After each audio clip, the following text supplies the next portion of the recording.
Shiploads of businessmen and true believers are crossing the Atlantic Ocean to create a new world. May 1610, 120 years after Columbus, it's still a perilous journey. One ship, the Deliverance, carries a cargo that will change America forever. No hands over here. On board is John Rolfe, a 24-year-old English farmer, ambitious, self-reliant, visionary, a born entrepreneur.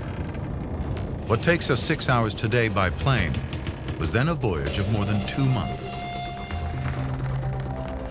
7 of the early adventurers out of every 10 will be dead within a year. Land ahoy!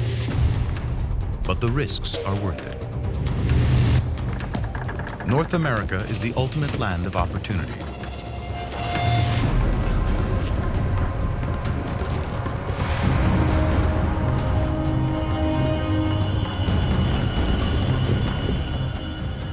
A continent of vast, untapped wealth, starting with the most valuable resource of all, land.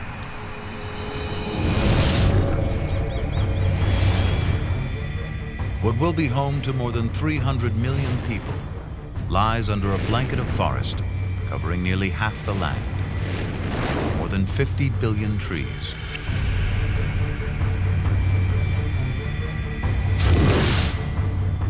Further west, 9 million square miles of vast American wilderness. 60 million bison roam the plains.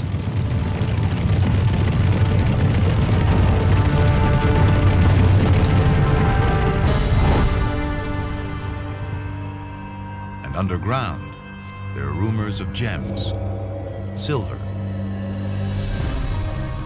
and the largest seams of gold in the world.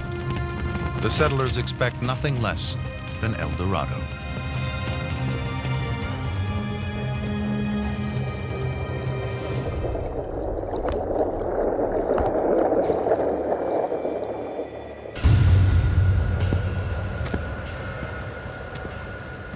But what Rolfe finds at the English settlement of Jamestown is hell on earth.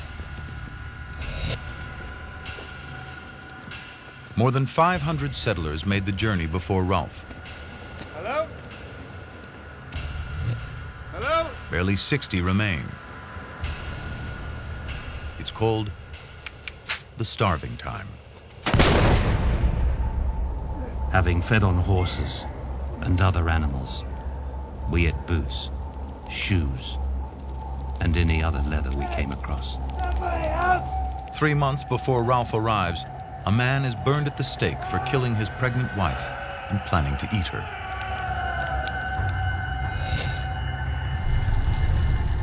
The English arrive unprepared for this new world and unwilling to perform manual labor. Instead of livestock, they brought chemical tests for gold that they never find. And this is not their land. They build Jamestown in the middle of a Native American empire. 60 starving settlers among 20,000 of the Powhatan Nation, armed with bows and arrows that are up to 9 times faster to reload and fire than an English musket. They're soon enemies. Only 1 in 10 of the original settlers is left. John Rolfe didn't come to plunder and leave like the others. He's got his own plan. There's money in tobacco, and England is addicted. He's arrived with a supply of South American tobacco seeds, but growing it is limited to the Spanish colonies. The Spanish control the worldwide trade. Selling tobacco seeds to foreigners is punishable by death. But John Rolfe has got his hands on some. No one knows how. And in the warm, humid climate and fertile soil around the Chesapeake Bay, Ralph's tobacco crop flourishes. The first large harvest produced by these seeds is worth more than $1 million in today's money. The great strength of America is our people. If you want to know what is the defining strength of America, it is our people, our immigrant tradition, our bringing in cultures from all over the world. I know what goes into making success. And when somebody's really successful, it's rarely luck. It's talent, it's brain power, it's lots of other things. Ralph marries the daughter of the king of the Powhatan Empire. Her name becomes legend, Pocahontas. In England, Ralph makes her a celebrity when her face is put on a portrait that sells all over London, advertising life in the New World. Shakespeare mentions the colony. England's rich invest money here. All of London knows about this land of plenty.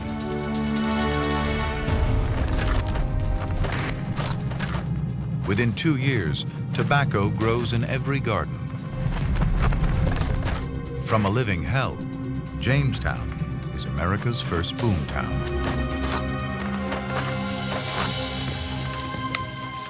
Two years later, nearly 1,000 more settlers arrived, including 19 from West Africa. Slaves.